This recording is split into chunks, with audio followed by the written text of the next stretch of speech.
Cowboy hat face, what happened after they whispered, "Don't do that." The rancher's dark act that shook the Wild West.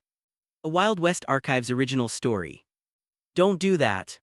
Her voice was barely above a breath, warm and low like the hush before a desert storm, and it stopped Cole Harlan dead in his tracks. He had been reaching for his gun. He didn't reach for it now. The saloon behind them was loud with the clatter of glasses and the badly tuned piano hammering out a dancey hall song nobody had asked for. Lantern lights spilled out through the swinging doors and painted the dusty boardwalk in stripes of amber and shadow. Cole stood at the edge of that light, caught between the noise behind him and the dark road stretching ahead, and the only thing tethering him to any kind of reason at all was the woman standing 3 feet away from him with her jaw set like iron and her brown eyes burning straight through him. Her name was Marlo Voss. She ran the Voss Dry Goods and Provisions on the north end of Ridge Creek, New Mexico, a shop that smelled of coffee beans and saddle leather and the faint lavender she kept in small bunches above the door. She was 23 years old, and she had seen enough of this town's men go sideways to know exactly what happened when one of them put a hand on a gun after midnight. Nothing good. Nothing that couldn't be undone come morning light. Cole's jaw was tight, his fingers still hovered near the leather holster at his hip, muscle memory doing what rage was trying to finish.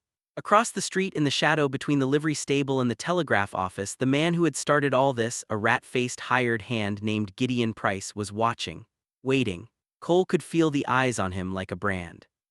Cole, Marlo took one step forward, just one, but it was the kind of step that filled up all the space between them. Look at me. He didn't want to look at her. If he looked at her, he'd have to come back to himself, and he didn't want to come back to himself yet. He wanted to stay in the hot red place where what Gideon Price had done to the Harlan family land deed felt like something a bullet could fix. But he looked at her. God help him, he always looked at her. Her dark hair was loose tonight, unusual because Marlo Voss was not the kind of woman who did anything by accident. She wore it pinned and proper during shop hours, neat and controlled. But it was late and she'd stepped outside for air, and the desert wind had done what it wanted to her hair, and the result was something Cole didn't know how to look at without his chest doing something complicated and involuntary. "Whatever he did," she said quietly, "it isn't worth your life. It's my father's land. I know. 30 years of Harlan cattle on that land. I know, Cole. He forged the deed, Marlo. He walked into the county office and put ink on paper that wasn't his to put ink on, and now Judge Calloway is sitting in there." He jerked his chin back toward the saloon and doing nothing, drinking his whiskey and doing nothing. I know. She was closer now. He hadn't seen her move, but she was closer, close enough that he could see the faint, worried crease between her brows, the one that only appeared when she was trying very hard to hold something together. And there is a way to fight that, a legal way. A way that doesn't end with you in the Ridge Creek jail or in the ground behind it. Legal, he almost laughed. Legal in this county means whoever Calloway owes money to. Maybe, she tilted her head slightly. But you're still breathing and your father still has a son who can fight for him. You pull that gun, Cole Harlan, and you lose both those things. And then what? Then Gideon Price gets everything. The name landed like cold water. Cole's hand dropped away from the holster. He exhaled, a long, slow, shaking thing, and the red place receded. And what replaced it was the ordinary ache of a man who was very tired and had been tired for a long time and had no idea how tired he was until someone said the right words in the right voice at the right moment. He looked at her for a long time in the lantern light. She looked back at him, steady as a compass needle pointing north. "How do you always know?" he said at last, voice rough and low.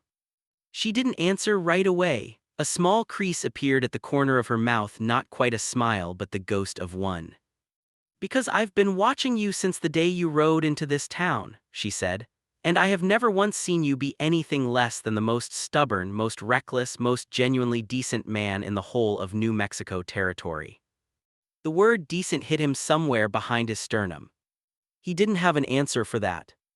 Marlo Voss took one more step, closed the last of the space between them, and put her hand on his arm just briefly, just a touch, fingers wrapping over the hard muscle of his forearm for one single second, and then she stepped back.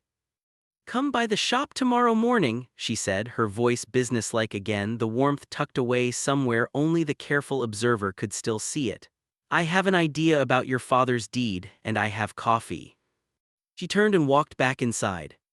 Cole stood on the boardwalk for a long time after she was gone, looking at the place where her hand had been on his arm, feeling the ghost of it like a brand of a very different kind.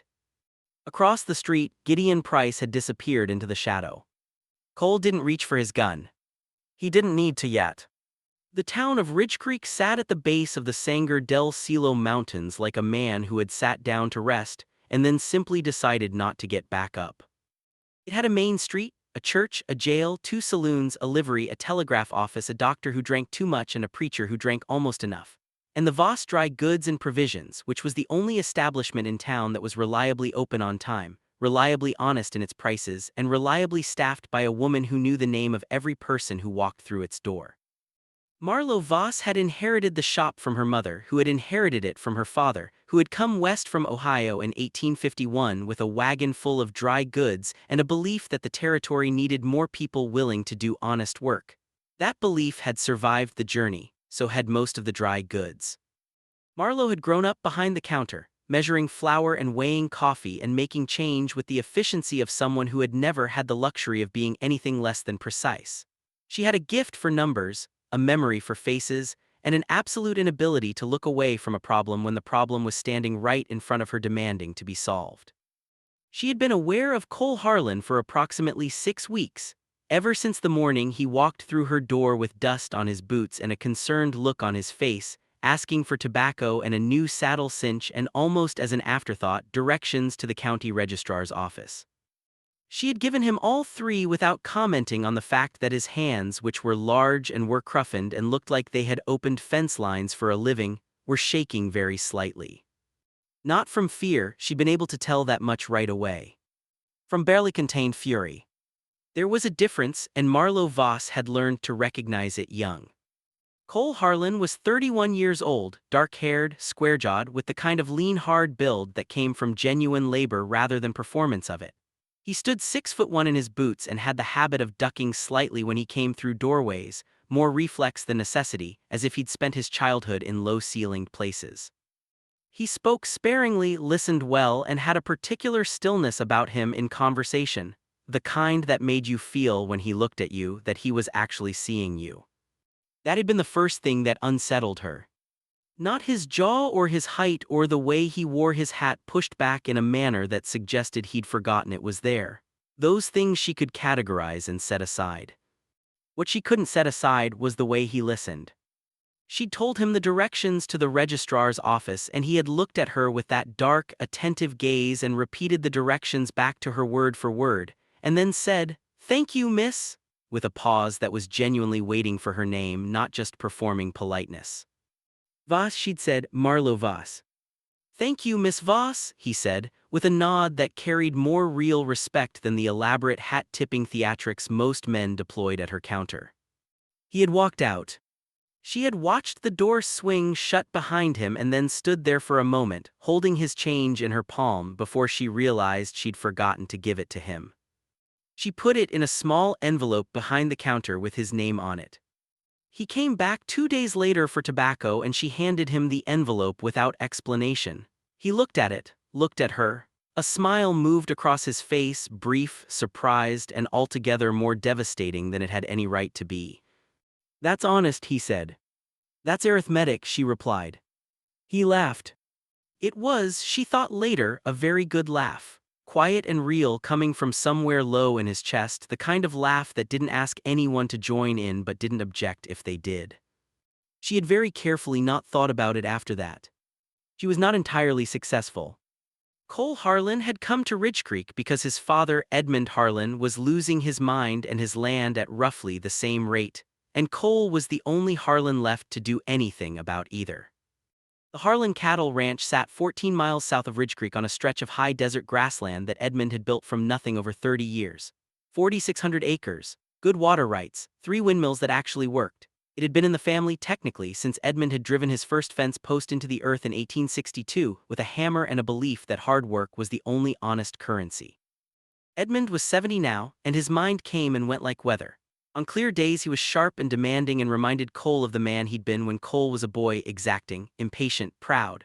On clouded days he sometimes thought Cole was his brother Amos who had died at Gettysburg, and he would talk to Cole about the war with an urgency and grief that were almost unbearable to witness. On the worst days, he didn't know where he was at all. Cole had been managing the ranch for 4 years, since the first time Edmund had walked into the south pasture in the middle of the night in his nightclothes, looking for something he couldn't name. He'd taken over the accounts, the hands, the cattle drives, the negotiations with buyers in Santa Fe. He'd done it quietly without drawing attention to his father's condition, because Edmund Harlan was still a proud man on his good days, and Cole was not going to take that from him. What he had not accounted for was Gideon Price. Price had arrived in Ridge Creek 8 months ago, riding in on a tall roan horse and trailing a reputation that preceded him by about 48 hours, which was how long it took rumors to travel from Las Vegas, New Mexico to Ridge Creek, New Mexico along the telegraph wire and the saloon gossip network. The rumors were vague but consistently unpleasant. A man who had a gift for finding property disputes and making himself useful to whoever held the most advantageous position. Price had taken a job with Albert Renford, who owned the other large cattle operation in the county, and who had been looking at the Harlan Ranch's water rights with barely disguised appetite for the better part of a decade. Renford was wealthy, well-connected, and the primary reason Judge Calloway had held his position long past the point of competence. Cole had known something was coming. He hadn't known it would come in the form of a forged land deed. He'd found out on a Tuesday morning, 6 weeks before the night on the boardwalk, when he rode into Ridge Creek to file some routine paperwork at the registrar's office and was told by the clerk, apologetically, sweatily, not quite meeting his eyes, that the deed to the southern 40 acres of Harlan land had been transferred 2 weeks prior to the Renford Land and Cattle Company. The signature on the transfer document was Edmund Harlan's. Except Edmund Harlan had been in his bed with a fever for 3 of the 4 days during which the document would have had to be signed, witnessed, and filed, and Cole had been with him for all 3, and neither of them had gone anywhere near the registrar's office. Cole had looked at the signature for a long time. It was good, very good. Whoever had done it had studied Edmund's hand carefully.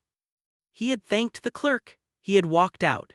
He had ridden to Marlowe Voss's store for tobacco and a saddle cinch and directions to the registrar, which he didn't need but which gave him an excuse to stand somewhere that felt solid while the ground shifted under everything else.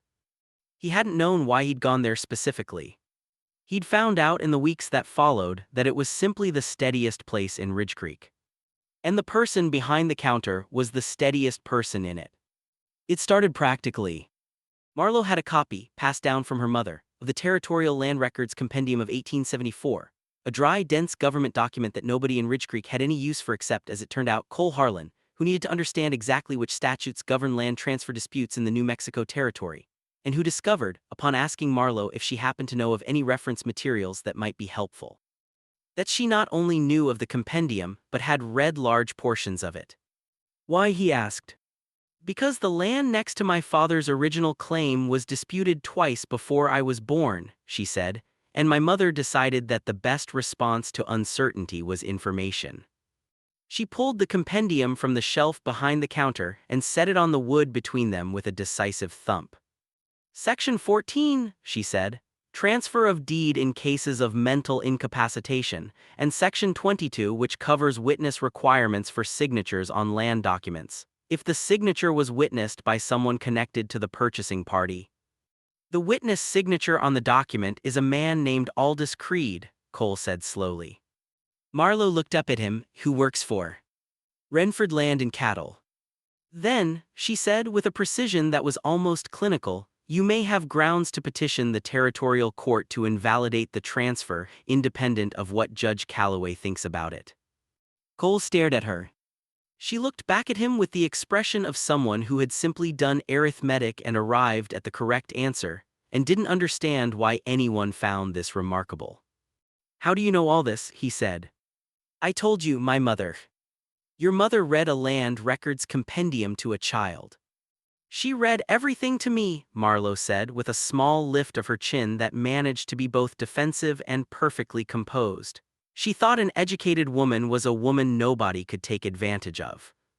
The silence that followed was a particular kind, the kind that happens when someone says something simple that is also profound, and the listener needs a moment to let it settle. She sounds like a remarkable woman, Cole said quietly. Something in Marlowe's expression shifted just slightly, just for a second, and then was carefully reset. She was, she said. Now, can you get a copy of the witness affidavit? They fell into it after that. Not friendship exactly, not at first. Something more like alliance. Cole came by the shop every 2 or 3 days with new information about the deed dispute, and Marlo applied her particular brand of organized, unsentimental intelligence to each new piece of it. And they worked through the problem at the counter while the shop carried on around them, customers coming and going, the bell above the door chiming, the smell of coffee and dry goods and afternoon dust filling the space. It was, Cole thought, the most useful he had felt in months. He had been carrying the land dispute alone since it began, because his father didn't need to know, not with his mind the way it was, and because the ranch hands had their own worries and Cole had long ago decided that the weight of leadership meant not distributing the heaviest things. He had gotten good at carrying alone. He had gotten so good at it, in fact, that he'd almost forgotten what it felt like to set something down.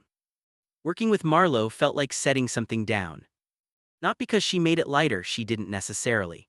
She asked hard questions and challenged his assumptions and twice pointed out that he was wrong about something with a directness that left no room for wounded pride.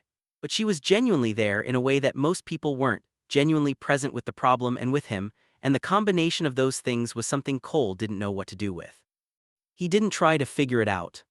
He just came back. Marlo noticed, with the same meticulous attention she gave everything, that she had begun to listen for the sound of his horse. This was inconvenient. She was not a woman who had time for the kind of distraction that Cole Harlan was becoming. The shop required her. The accounts required her.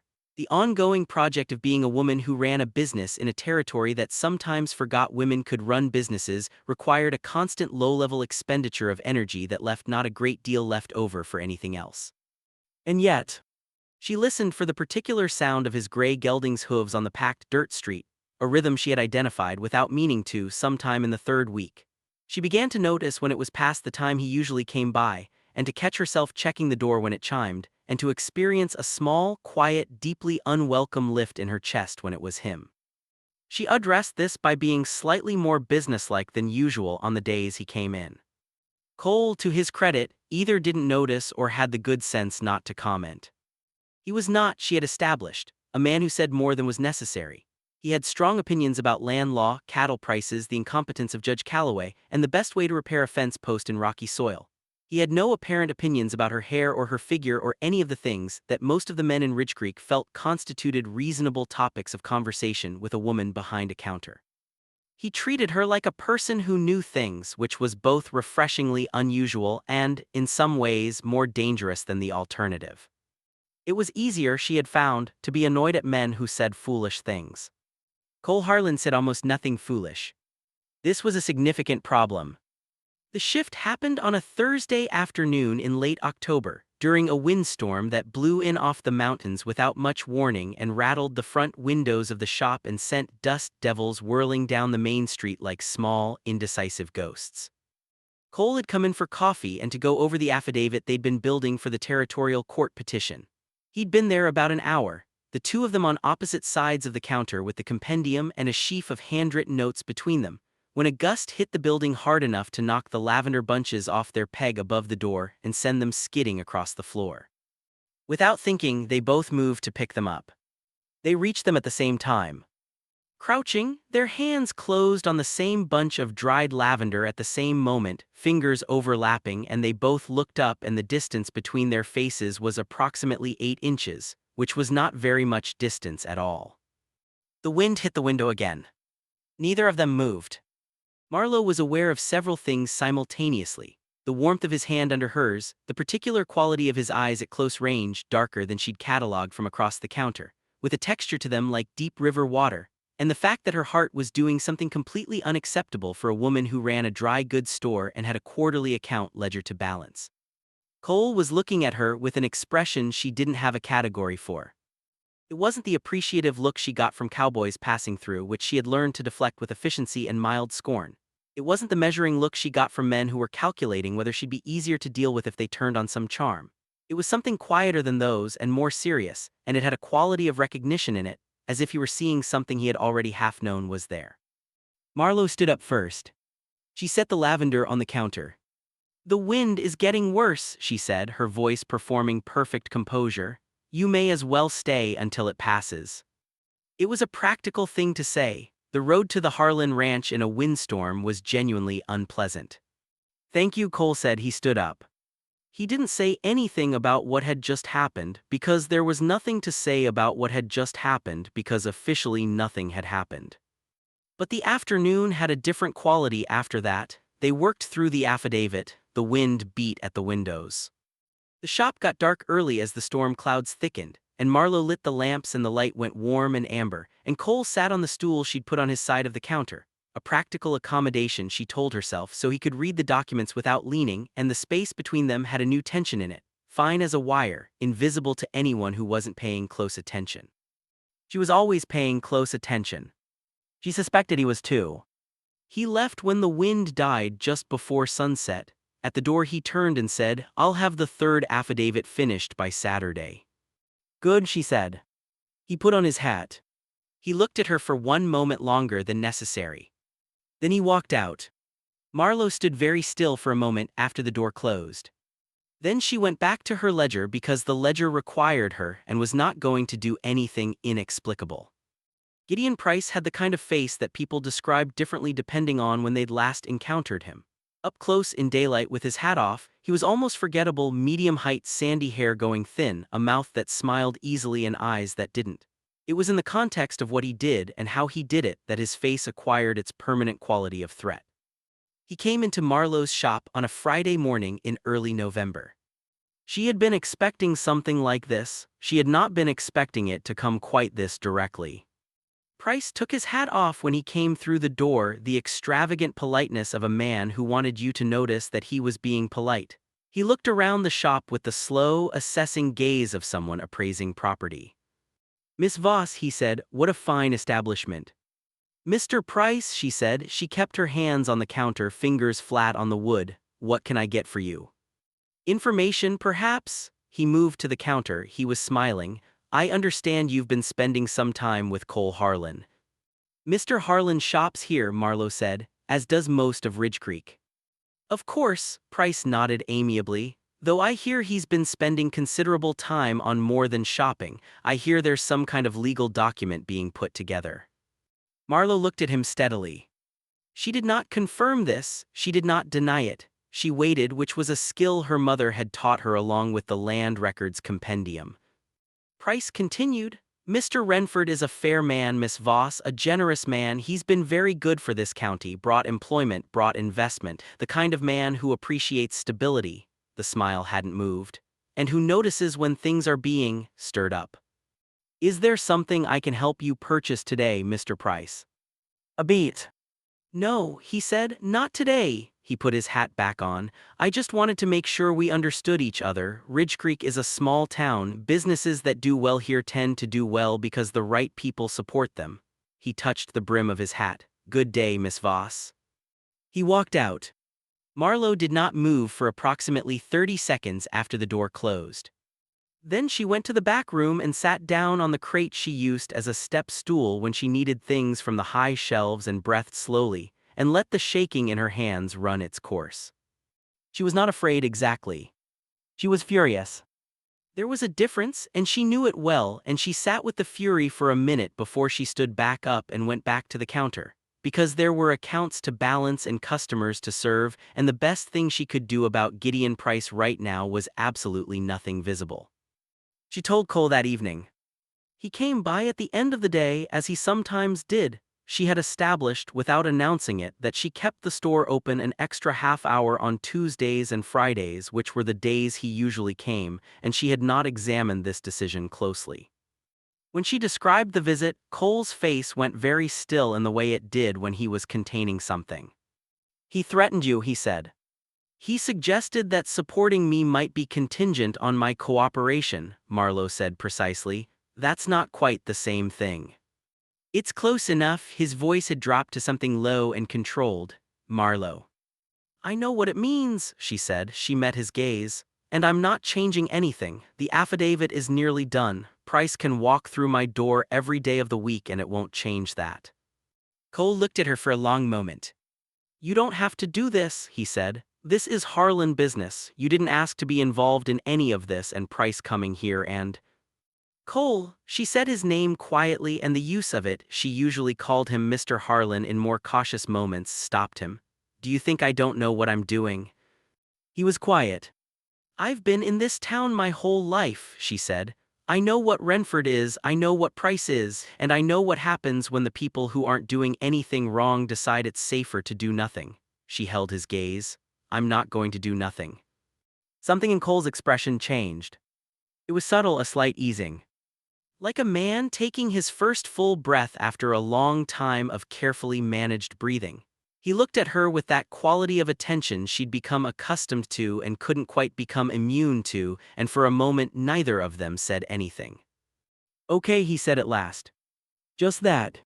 But the way he said it carried something, a weight, a gravity that made the single word feel like considerably more.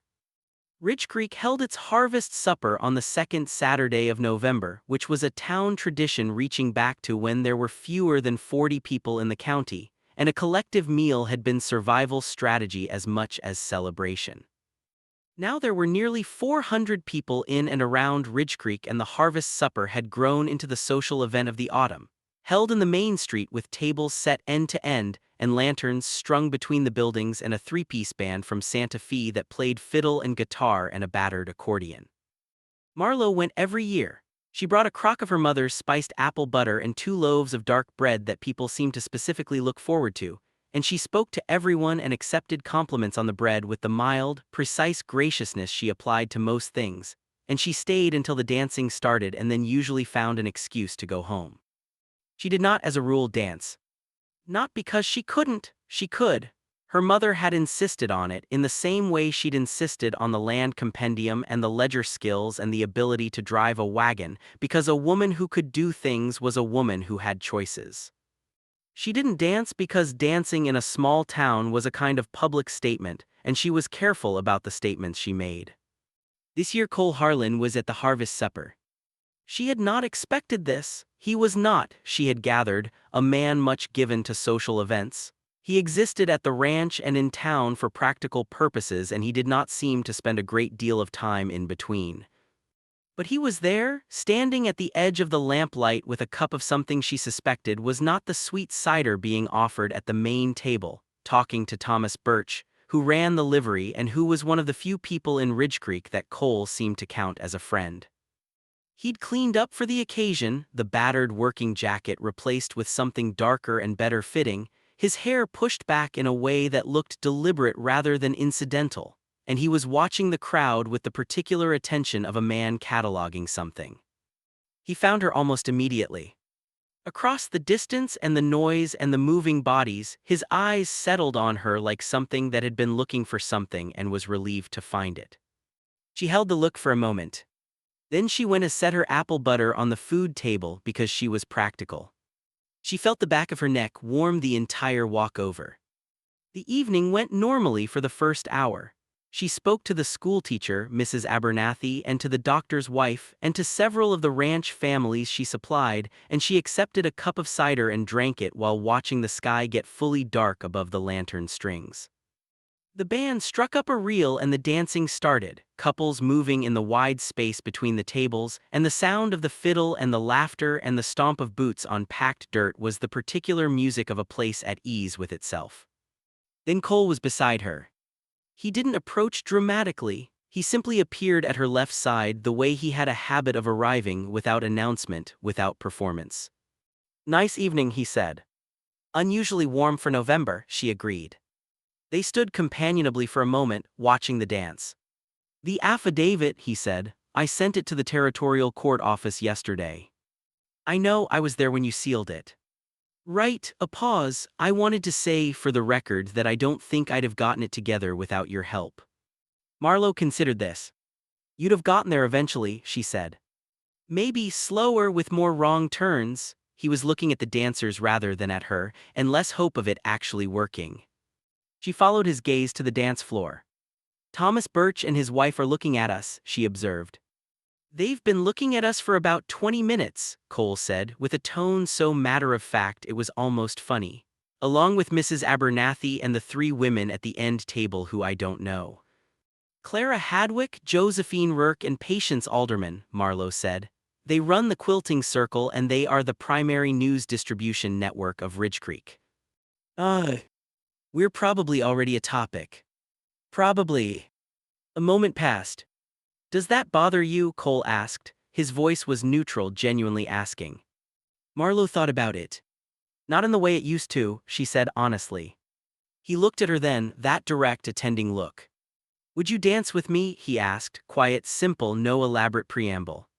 She looked back at him. Everything in her that was careful and measured and accustomed to being precise was saying, this is a public statement. Everything else was saying, yes. One dance, she said. The corner of his mouth moved. He held out his hand. She took it. The fiddle was playing a slower tune, not quite a waltz but something with that feeling. A gentle 3-count that gave people room to talk if they wanted and room to be quiet if they didn't. Cole moved easily, which surprised her faintly. She'd somehow expected him to be deliberate and careful, the way he was with most things, but he was actually light on his feet, with the natural rhythm of someone who had learned dancing the same way he'd learned everything else, by doing it until it worked. His hand was warm on her back, the other held hers with a firmness that was careful not to be too much. They danced in silence for a moment. You're better at this than I expected, she said. My mother, he said, she used to say that a man who couldn't dance was a man who decided his own awkwardness was more important than his partner's enjoyment. Marlowe felt something shift in her chest, a quiet, involuntary movement. She sounds like my mother would have liked her, she said. I think so too, Cole said, from what you've told me. She hadn't told him a great deal. But he had absorbed it, stored it, the way he seemed to store most things, and the fact that he'd made the connection and said so out loud without making it a moment felt, somehow, more intimate than if he had. They were close the way dancing required. She was aware of the specific warmth of him, the steadiness of his hold, the fact that they were the same height when she was wearing her good boots and he wasn't wearing his hat. His eyes at this distance had that same quality she'd noticed crouching over the lavender bunches, a depth, a seriousness, a looking at her that was specific and complete. Marlowe, he said quietly. Something in the way he said her name, the way it came out of his chest rather than just his mouth, weighted with something she couldn't quite name, made her breath catch. Cole, she said back, which was not a brilliant response but was the only one that presented itself. A beat. The music played. We should probably, he started. Yes, she said. They kept dancing. Neither of them had finished the sentence, neither of them seemed to want to. When the song ended, they stepped apart with the formal ease of two people doing their best to be ordinary about something that wasn't. He thanked her. She said it was very nice.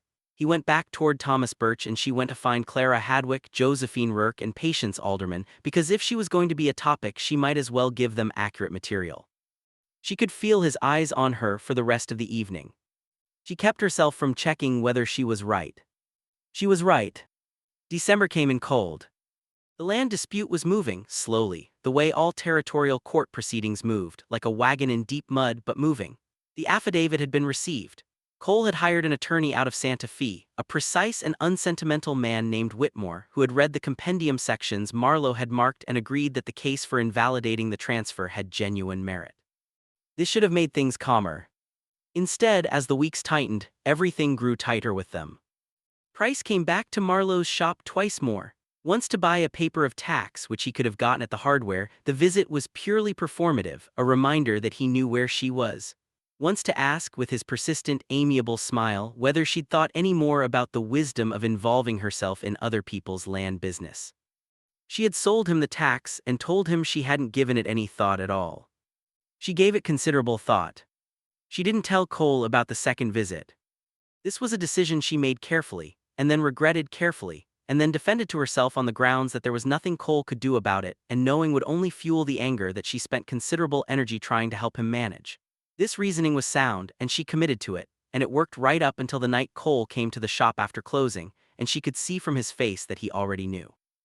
He stood in the doorway with his hat in his hands, which he almost never held that way. Usually it was on his head or on the counter. The hat in hand's posture was something different, something he was doing to keep his hands occupied. Tom Birch told me, he said, his boy was in the shop. He saw Price talking to you. Marlowe set down the cloth she'd been using to wipe the counter. It was nothing I couldn't handle, she said. That's not, Cole stopped, started again. I'm not saying you couldn't handle it, I know you can handle it. He ran a hand through his hair. What I'm saying is that I should have known, you should have told me. Because Because he was there because of me, because of my family's dispute, and if he's coming into your shop and making, he broke off again, the muscle in his jaw working. Suggestions, she supplied. Is that what we're calling them? He looked at her. Marlowe, he works for a man who has already committed fraud if he thinks you're helping undermine that. Then he already thought it, she said evenly. Before the second visit, before the first, I was a target the moment I helped you with the affidavit, Cole. Nothing I do or don't tell you changes that. It changes whether I can do something about it. What would you have done? Silence. Exactly, she said, not unkindly. What would you have done that doesn't make it worse? He looked at her with something that was complicated and frustrated, and underneath both of those, something rower, something that was about more than tactical strategy. I don't know, he said honestly, but I want to know what's happening to you. He stopped. The lamplight was warm and low. The shop was very quiet around them, the street outside hushed with cold. Somewhere a dog was barking 2 streets over and then stopped. I want to know what's happening to you, Cole said again, more slowly, as if hearing the sentence for the first time himself. Not because I think you need protecting, because, he looked at his hat in his hands back at her. Because I care what happens to you, Marlowe, that's the plain truth of it. And I'd rather know and be unable to do anything about it than not know and be sitting out there thinking everything is fine when it isn't. The shop was very quiet. Marlowe looked at him for a long moment. She had a great deal of practice at managing her expressions. She had developed this skill carefully over years, because a woman in business could not afford to be read too easily, and because the particular vulnerability of caring about something was, she had found, best kept private until you were very sure about the ground you were standing on. She was not entirely sure about the ground right now. But she was sure enough. All right, she said, I'll tell you. He let out a breath. Everything, he said. Everything relevant, she said, which was as much of a concession as she was prepared to make in this moment. The corner of his mouth moved. He put his hat on the counter. He stayed another hour. The mistake came 10 days later. It came in the form of Adelaide Whitmore. Adelaide was the attorney's niece, 26, pretty in a particular high-color way, visiting from Santa Fe for the holidays and utterly unafraid to express interest in a thing she found interesting. She came to the office meeting that Whitmore arranged to discuss the progress of the case, and she sat through the meeting attentively, and afterward she found reasons to address Cole directly about several things, with a warmth and a brightness that Marlowe, sitting across the table with her organized notes and her careful neutrality, had absolutely no business reacting to. She reacted to it. Not visibly, not in any way anyone else in the room could have identified. But there was something that moved through her, sharp and unwelcome and entirely illegitimate, when Adelaide laughed at something Cole said and touched his arm, and Cole smiled the way he sometimes did when something genuinely surprised him. It was the same smile he'd given Marlowe over the change envelope on the second day. She looked back at her notes. She told herself it was irrelevant. She told herself it 3 more times on the ride home, which meant it was not, in fact, irrelevant. The distance began subtly. She kept to the professional register of their interactions, which she had a perfectly good reason for anyway, because they were engaged in a legal process and professionalism was appropriate. She answered his questions. She provided the information he needed. She was, by any external measure, exactly as she had been. But she didn't stay the extra half hour on Tuesdays and Fridays. She told herself it was because the days were shorter now, and she needed to close earlier before the dark. Cole noticed on the second week. He didn't say anything about the timing, but on a Wednesday, a day he didn't usually come by, he appeared at the door near closing with an expression that was doing its best to be ordinary and was not quite succeeding. Do you have a minute? He asked. A few, she said. He came in, he didn't go to the counter, he stood in the middle of the shop, which was unusual. Did I do something? He asked. Marlowe folded the cloth she'd been holding. No, she said. Something changed, he said. It wasn't accusatory, it was the same direct, attending quality that he gave everything. I'm not imagining it. You're not imagining it, she said, because she wouldn't lie to him. Then will you tell me what it is? She looked at him. He was watching her with the steady gravity that she had spent 3 months trying and failing to become immune to, and the problem was that the thing she couldn't say was the only honest thing. She could construct a more comfortable sentence. I've been busy, the accounts are demanding, the winter supply orders require extra time, and he would probably accept it because he was not the kind of man who pushed past what someone offered. But it would be a sentence with a hollow center, and she was not, at her core, a person who was good at hollow things. I saw how Adelaide Whitmore spoke to you, she said, precise, neutral, as if she were reading something from the compendium. A moment. Cole blinked. Adelaide, he started. I'm not saying anything against her, Marlowe said. She seems perfectly lovely. I'm saying that I had a reaction to it that I wasn't expecting, and it made me realize I'd been. She stopped, chose the next words carefully, operating under some assumptions that I hadn't examined. What assumptions? She kept her eyes level. About what this is, she said. About what we are. And I realized upon examination that I had no particular right to those assumptions because nothing has been said between us, and the only reason for feeling what I felt is if I've been. She paused again, allowing myself to care about something I haven't been invited to care about. The shop was very still. Cole looked at her with an expression she couldn't read, which almost never happened. Usually she could read him, or at least the broad outline of what he was thinking. But right now his face held something layered and complex, and he was looking at her in a way that made it difficult to maintain the clinical tone she'd constructed for this conversation. You think you weren't invited, he said slowly. I think nothing was said, she said, that's all I think. He was quiet for a moment. Then he said, Marlowe, can I ask you something? Yes.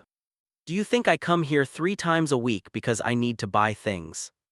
She opened her mouth. Closed it. The case is being handled by Whitmore now, he continued in the same quiet, measured voice. The affidavit is submitted. I don't need the compendium anymore. I don't need, he gestured at the shop, anything here in a practical sense. She was very still. Then why she started. Because, he said, you are the most, he stopped, breath, tried again. You are the most extraordinary person I have encountered in my life, and I have been coming here because the day that I don't is the day something is gone that I don't want to lose, and I have been, his voice dropped, trying to figure out how to say that without presuming. Because I know you don't, I didn't want to assume that you. He stopped. They were looking at each other. The lamp on the counter was burning low. Adelaide Whitmore, Cole said after a moment.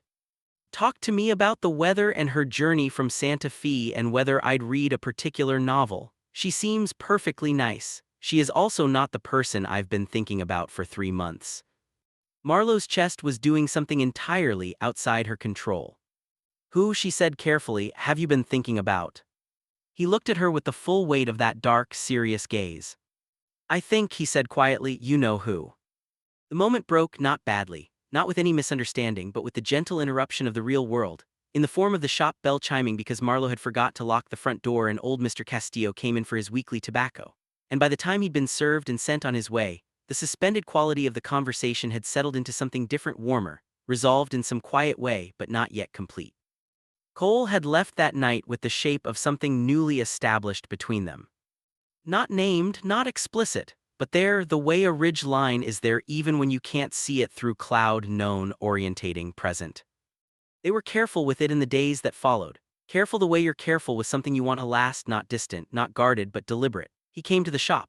She stayed the extra half hour. They talked about the case and about other things and sometimes about nothing in particular, and there was a new ease underneath the new awareness, the specific ease of 2 people who have stopped pretending not to know what they know. He found reasons to be close to her. Not dramatic reasons. He would come around the counter to look at something she was showing him in a document, and the proximity had a new quality to it, conscious and warm. Once he reached over her shoulder to take a book from the shelf above the counter, and he was close enough that she could feel the warmth of him, and neither of them pretended not to notice. She found reasons to touch him, small ones, a hand on his arm to direct his attention, handing him things with a deliberateness that let their fingers overlap for a moment. Once on a cold morning when he came in stomping snow from his boots and his face was red from the wind, she brought him coffee and wrapped his hands around the cup and held them there for a second, warming them, and the look on his face was something she put away in the part of herself she was allowing to keep things. The territorial court date arrived like a held breath finally released. It was set for a Tuesday in December in the county courthouse, which was, in practice, Judge Calloway's courtroom, but the petition had been filed with the territorial court in Santa Fe, which meant Calloway could not simply ignore it. A territorial circuit judge named Harmon was coming down from Santa Fe to oversee the proceedings. The night before, Cole came to the shop after it had closed. Marlowe had expected him, she had left the lamp burning. He came in quietly and sat on the stool and looked at his hands for a moment, the way he did when he was gathering something. "How's your father?" she asked. "A good day," Cole said. "One of his better days this week. He understood what I told him about the hearing." He said. Cole stopped. He said, "Tell them the truth, Cole. The truth doesn't need tending." Marlowe was quiet for a moment. "He's right," she said. "He usually was." Cole looked up. "I used to think that was frustrating. He was a hard man to argue with when he was clear because he was usually right." A half smile. "Still is." "You're like him," Marlowe said. Cole looked at her. "In that specific way," she clarified. "You're difficult to argue with when you're right." A pause. "You're also occasionally difficult to argue with when you're wrong, but that's a different quality and less admirable." He laughed, the quiet, genuine laugh that came from his chest. "Fair," he said. The lamp burned between them. "I want you to know," Cole said, his voice lower now, "whatever happens tomorrow with Calloway and Whitmore and the circuit judge and all of it, I want you to know that the thing I'm most," he worked on the sentence, "the thing that will stay with me regardless of how the hearing goes is what you did. Not just the compendium, not just the affidavit. The fact that you decided it was worth doing, when Price came here and tried to." "Cole, I want to say it," he said quietly. "I don't say things I don't mean, and I don't leave things unsaid that should be said, you know that." She did know that. She stopped interrupting. "What you did took courage," he said. "Real courage, not the kind that's easy to mistake for stubbornness or pride, the kind where you can see the cost and you do the thing anyway because it's right." He looked at her. "I've been grateful to people before, this is different, it's more than grateful." The shop was very still. Marlowe held his gaze. "I know what it is," she said softly, "for me too." A moment. He stood up from the stool. He came around the counter. She turned to face him and they were close the way they'd been over the lavender and in the dance, but there was no performance of it now, no pretense that they'd ended up here by accident. He raised his hand and touched her face, one careful, deliberate touch, his thumb tracing the line of her cheekbone, and she leaned into it, the smallest fraction, the way a compass needle moves when something true is near. "After tomorrow," he said quietly, "when this is done." "Yes," she said. She didn't need to hear the rest of the sentence. He lowered his hand. He stepped back. "Get some sleep," he said, his voice rough. "You too," she managed. He put on his hat. He looked at her one more time. He went out. Marlowe stood in the lamplight for a long time, her hand rising to touch her own cheek where his thumb had been, her heart going at a pace that had absolutely nothing to do with the ledger she still had to balance. The Rich Creek Courthouse was a building that took itself more seriously than it deserved to. It had been built with territorial funds in 1879 under the optimistic assumption that a proper courtroom would attract a proper judiciary, and had gotten instead Judge Calloway, who used the mahogany bench as a place to rest his elbows while he considered what Albert Renford would think about a given ruling. Circuit Judge Harmon was a different animal entirely. He was a small, brisk man in his mid-50s with the focused energy of someone who had a great deal of ground to cover and limited tolerance for people wasting his time. He had arrived from Santa Fe the previous evening, reviewed the case file overnight, and arrived in the courtroom at 8 o'clock sharp with the expression of a man who had already formed several opinions and was prepared to have them confirmed or corrected. Marlowe sat in the back of the courtroom. Cole had not asked her to come. She had come on her own, telling Maria from the feed store 2 doors down to mind the shop for the morning, the first time she had ever asked anyone to mind the shop. Maria had said of course, and had looked at Marlowe with a particular knowing expression that Marlowe chose not to address. The courtroom filled, townspeople, ranch hands, Renford's men, and in the front row, Albert Renford himself, heavy and well-dressed and wearing the expression of a man who expected to get what he expected to get. Gideon Price sat beside him. He found Marlowe in the room before she'd been seated 30 seconds. He looked at her, smiled. She looked back at him without expression and opened the small notebook she'd brought, because she was going to write down everything that happened and she was going to do it precisely.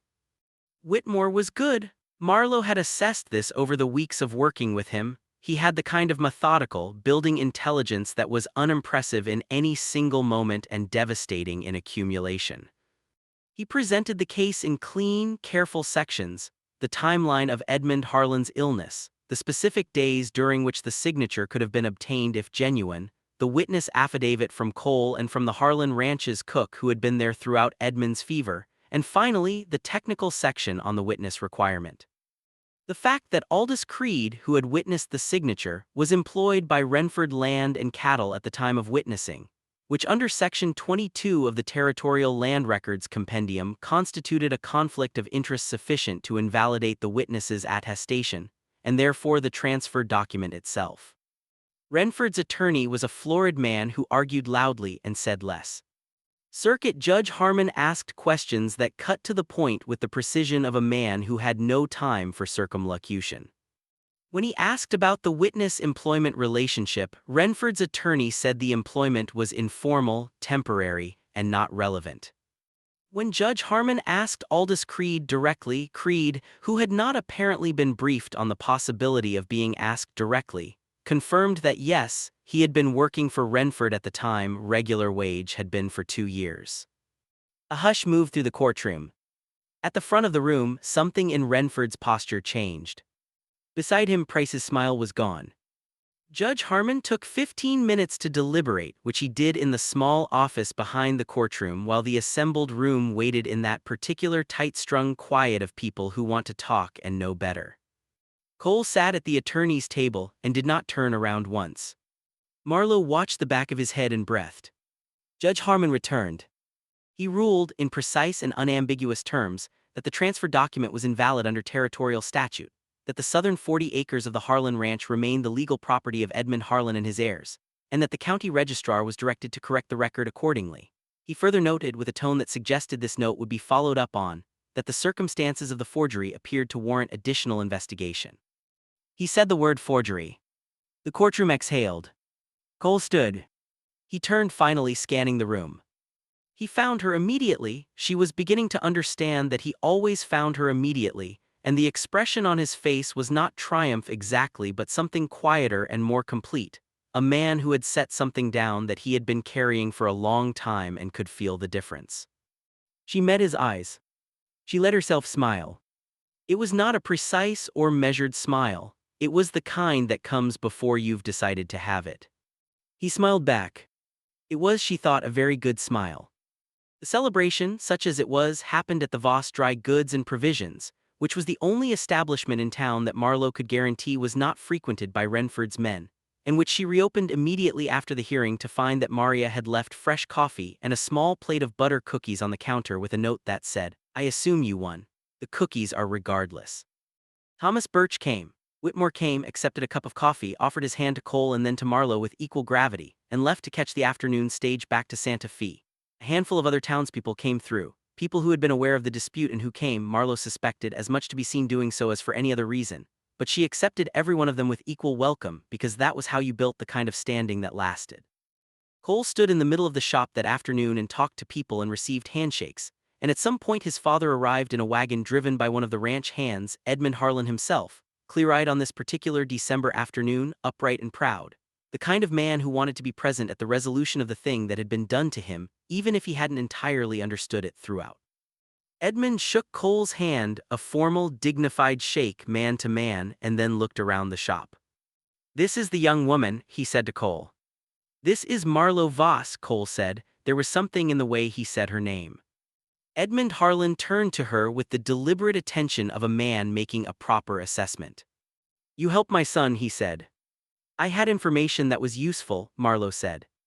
"That's not what he said." Edmund held her gaze. "He said you stood up when you didn't have to and that you didn't make a fuss about it." He nodded, a single, weighty nod. "That's worth something." "Thank you, Mr. Harlan," she said. Edmund looked at Cole. He looked at Marlowe. He said, with the directness of a man in his 70s who had stopped caring about diplomatic preamble, "Don't waste time, son. Time is not a thing you have an inexhaustible supply of." Marlowe kept her expression carefully composed. Cole looked at the floor, then at his father, then briefly at Marlowe. "Yes, sir," he said. The shop cleared by late afternoon. The winter light came in low and golden through the front windows, the kind of light that made everything look like it was being remembered rather than currently happening.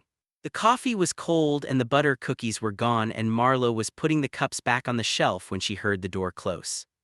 She turned. "Cole." He'd sent Thomas Birch and his father's wagon ahead. He was still in his court clothes, the dark jacket that fit better than his everyday one, his hat in his hands. "I wanted to say something to you," he said. "Another something?" She raised an eyebrow. "You said several things last night." "A different something," he said. He came toward the counter. "Those were things that needed saying. This is something I've been—" He paused, trying to say for some time in the right way. "I've been waiting until there wasn't a court case hanging over it, because I didn't want the court case to be the reason or to seem like it was." Marlowe set down the cup she was holding. She waited. "I don't want to come here only because there's a problem to solve," Cole said. He was looking at her with a directness that was entirely characteristic and entirely unnerving, the way it always was. "I want to come here because you're here, and I'd like to do that. Come here, be here if you'd be willing, not as a legal colleague," as he took a breath, "as a man who would very much like to know you, as well and for as long as you'll let him." The shop was very still. The winter light lay across the floor between them. Marlowe Voss, who had spent 23 years being precise about things, who had learned the territorial land records compendium at her mother's knee, who had balanced accounts and managed inventory, and weathered the slow erosion of a small business in a small town with the same unflinching attention she gave everything. Marlowe Voss stood behind her counter and felt the careful architecture of her self-possession gently, willingly come apart. "Cole," she said. "Yes." "You have been coming here for 3 months," she said. "On Tuesdays and Fridays specifically. You are aware that those are not naturally occurring tobacco days." "A beat." "I am aware of that," he said. "And you brought your father's deed paperwork to a dry goods store." "I did." "That is not where most people bring deed paperwork." "It is where I brought mine," he said, a ghost of a smile. She came around the counter. She stopped a foot in front of him. "I would like that," she said clearly, "for you to come here to know me as well and for as long as possible." She held his gaze. "I would like that very much." He was looking at her the way he had looked at her over the lavender, over the dance in the lamplight the night before, but without any of the careful managed distance. All the way present, all the way there. He raised his hand. He tucked a strand of hair, the wind always did what it wanted to her hair, behind her ear. She tilted her face toward him. And the December light came through the shop windows of Voss Dry Goods and Provisions and lay across the floor and the counter and the lavender bunches above the door. And what happened next was quiet and warm and entirely their own, and faded, as all the best things do, into something too private to follow any further. Sunrise over Mountains Epilogue, RIDGCREK Spring. The Harlan Ranch looked different in April. The grass came back along the south pasture, the 40 acres that had briefly belonged to a man who hadn't earned them, and the wildflowers came up through the dry earth the way they always did in this part of New Mexico, scrubby and determined and improbably beautiful. Edmund Harlan had a bad winter. His mind had clouded more than it cleared, and Cole had moved a bed into the main house room and sat with him in the evenings, and the ranch hands had taken up the slack with a loyalty that was, Cole thought, its own kind of testimony to 30 years of decent dealing. But spring was a clearer season in every sense. Edmund was on the porch in the afternoon sun, wrapped in a blanket his wife had made 40 years ago, when Cole pulled up in the wagon from Ridge Creek. Beside him on the wagon seat, with a basket of dry goods on her lap that she'd brought as the excuse, even though nobody was going to pretend it was the reason, sat Marlowe Voss. She hopped down before Cole had fully stopped the horses, which was characteristic. She walked to the porch. She sat down in the chair beside Edmund's without ceremony, the way she sat in chairs everywhere, precisely, as if she intended to be there and had given the matter thought. Edmund looked at her. "You came back," he said. "I said I would," she said. "You did," he looked at her for a moment. "You're the woman from the shop." "Yes." "Cole talks about you," Edmund said. In the particular way of an old man who had decided filtering was optional. "More than he thinks, I notice." Marlowe said nothing, which was the correct response. Cole had reached the porch by now and was wearing an expression of resigned acceptance. "Dad." "I'm old," Edmund said calmly. "I can say things." He looked at Marlowe again. "Will you read to me?" he asked. "Cole reads to me in the evenings, but he reads too fast." Marlowe glanced at Cole. He spread his hand slightly. "This is who he is." She reached into the basket and produced, along with the dry goods, a copy of the Territorial Land Records Compendium of 1874. Edmund looked at it. Is that boring? He asked. Enormously, she said, but there are parts that are interesting if you know where to look. Edmund's face weathered, worked, carrying 30 years of this land and one long terrible year, and the fog that had come and was still coming broke into something that was almost a smile. All right then, he said. Cole sat on the porch steps. The afternoon light moved across the south pasture. Marlo opened the book. She began to read. And the Harlan Ranch lay quiet in the April sun, the recovered acres, the rebuilt fences, the wildflowers coming up through the dry earth, and the world for this particular hour was entirely the right size. Clapperboard final scene. Much later, when the reading had finished and Edmund had fallen asleep in his chair and the sun was going down behind the Sanger del Cielo Mountains in the particular extravagant colors of a New Mexico evening, Cole and Marlo stood at the edge of the porch looking out at the south pasture. He likes you, Cole said. I like him, Marlo said. He'll ask you to come back. I'll come back. A silence that had nothing uncomfortable in it. Cole's hand found hers along the porch railing, easy, unhurried, the way things are when they've found their right place. She turned her hand over. He held it. Don't do that, she had said to him on a boardwalk in November in the lantern light with her voice barely above a breath. And he hadn't. And everything after that, the lavender and the dance and the lamplight and the courtroom and the December afternoon in the shop, and this porch and this hand in hers, and the wildflowers coming back in the south pasture, was what happened when a man with a gun chooses instead to listen to the right voice. Thank you, Cole said quietly, looking at the mountains. For what? For being the steadiest thing in Ridge Creek. Marlo looked at the mountains too. You weren't so unsteady yourself, she said. His hand tightened around hers. The sun went down. The mountains held the last of the light. And the story, like all the best ones, didn't end, it simply continued, quietly and with great intention, into the long life ahead. Belle, thank you for watching, and a question for you. That moment on the porch, the held hand, the wildflowers in the south pasture, Edmund asleep in his chair with the old blanket. That wasn't the end. Because 3 weeks later, Gideon Price came back to Ridge Creek. And this time he didn't come alone. Backhand index pointing right. Should I tell you what happened next? Drop a yes in the comments if you want part 2, because what Price brought back with him and what Marlo did about it and what it finally cost Cole to say the thing he'd been circling since November. That story is worth telling. Bell, subscribe so you don't miss it. Thumbs up, like this video if you felt something in that final scene. Speech balloon, comment your favorite moment. Was it the dance, the lavender, the courtroom, or Edmund asking Marlo to read?